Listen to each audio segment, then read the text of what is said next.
बिस्मिल्लाहिर्रहमानिर्रहीम। अस्सलाम वालेकुम मौजूद व्यूअर, कैसे हैं आप? खैरियत से हैं? वेदर अपडेट लेके मैं हाज़िर हुआ हूँ जनाब। आज 30 अगस्त को मौसम कैसा रहने का इम्कान है और आने वाले दिन बारिश के हैं या नहीं है, इस बारे में आज आपसे बात करने वाला हूँ। नए देखने वाले दोस्तों से गुजारिश है कि चैनल को कर लें सब्सक्राइब, ताकि मौसम के मुतल्लिक मालूमाती वीडियो और एग्रीकल्चर के रिलेटेड जितनी भी वीडियोज़ हैं वो आप तक बर वक्त पहुँच सके। बहुत शुक्रिया मौजूद व्यूअर। अगर आज की बात की जाए, बल्कि गुज़िश्ता रात की बात की जाए, तो जितना भी बॉर्डर एरियाज़ और राइस जोन एरियाज़ हैं इनमें बारिश है, जैसा कि पाकपतन, उकाड़ा, लाहौर, कसूर, नारवाल, शकरगढ़, सियालकोट और आगे कश्मीर तक जो है जितने भी मुल्का इलाका जाते हैं इनमें जो है बारिशी स्पेल जो है वो बरस रहे हैं।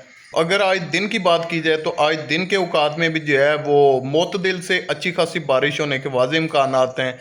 और इसके साथ ये मगरबी हिस्से कोहे सलमान, डीजी खां और जितना भी ये पहाड़ी सिलसिला है आगे फोर्ट मनरू तक, यहाँ पे भी जो है ये बारिश के आसार जो है वो बनना शुरू हो चुके हैं अब तक। अगर जनूबी पंजाब और वस्त पंजाब की बात की जाए तो इनमें फिल वक्त जो है वो ये बारिश रिकॉर्ड नहीं की जा रही महकमा मौसमियात की तरफ से। आने वाली इस रात की बात की जाए तो आज रात जो है इस बारिश का जो फैलाव है ये जनूबी पंजाब या वस्त पंजाब की तरफ जो है ये हल्का हल्का फैलना शुरू हो जाएगा और एक स्कैटर्ड किस्म की बारिश हो सकती है, कहीं अच्छी और कहीं कम। इस तरह की जो है ये बारिश हो सकती है। यूँ समझ लें कि ये जेलम से नीचे तलागंज, चकवाल जितने भी एरियाज़ हैं इनसे जो है ये जेलम से नीचे नीचे जो है ये वस्त पंजाब और जनूबी पंजाब तक कहीं कहीं पे जो है वो कुछ ना कुछ जो है वो बारिश के आसार जो है वो आज रात के शेड्यूल में नज़र आ रहे हैं। तो अगर कल रात की बात की जाए तो कल रात से जो है ये तमाम बारिश का रुख जो है ये तकरीबन KP के खैबर पख्तूनख्वा, हज़ारा रीजन और खिता पुठवार की तरफ जो है ये बढ़ना शुरू हो जाएगा। और कल रात से लेके जो है ये आने वाली अगली सुबह तक और दिन के आगाज़ में जो है ये KP के और हज़ारा रीजन और इन इलाकों में जो है ये अच्छे से मोतदिल बारिश हो जाएगी। यूँ कहा जा सकता है कि 30, 35 या 40 मिलीमीटर तक भी बारिश हो सकती है।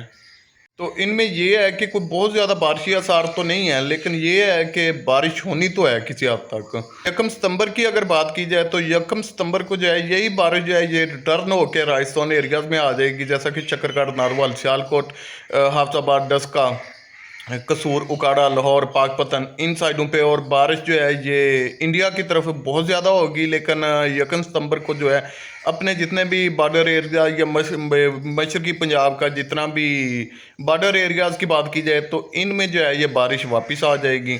और ये वो इलाके हैं जहाँ पे बारिशी सैलाब ने और दरियाई सैलाब ने जो है ये पहले से फसलें भी तबाह कर दी हुई हैं और बहुत ज़्यादा नुकसान किया हुआ है।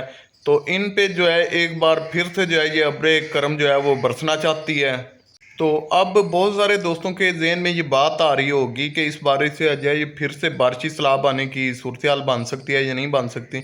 बहुत ज़्यादा कोई आसार नज़र तो नहीं आ रहे। तकरीबन ये है कि 35-40 जो है मिलीमीटर तक बारिश हो सकती है। तो अल्लाह पाक अपना खुसूसी रहम करम और फजल फरमाए, क्योंकि यूँ समझ लें कि ये इलाके तो पहले ही ज़ेरे आब आ चुके हैं और इनमें फसलें भी तबाह हो चुकी हैं और लोगों के घरों का और जानी माली नुकसान भी बहुत ज़्यादा हुआ है। तो बाकी अल्लाह पाक जो है हम सब पे अपना खुसूसी करम रहम और फजल फरमाए। बाकी ये है कि जितना जितना मशरकी साइड पे चले जाएंगे ये बारिश के आसार जो है वो ज़्यादा बनते हुए, लेकिन ये है कि इंडिया में जो है ये बारिश बहुत ज़्यादा होगी और साफ ज़ाहिर है जो बारिश या बादल उधर बरसेंगे तो उसका पानी आना तो हमारी साइड पे ही है। तो ऐसा है कि हमें जो है अपना कुछ ना कुछ हिफाजती इक़दाम लाजमी कर लेने चाहिए। तो ये थी जनाब मेरी आज की वेदर अपडेट। इंशाल्लाह दोस्तों आपको ये मेरी मालूमात पसंद आएगी। अगर वीडियो अच्छी लगे तो कमेंट्स में जो है अपना इज़हार ख्याल कीजिए। मिलते हैं नई वीडियो के साथ, तब तक अल्लाह हाफिज़।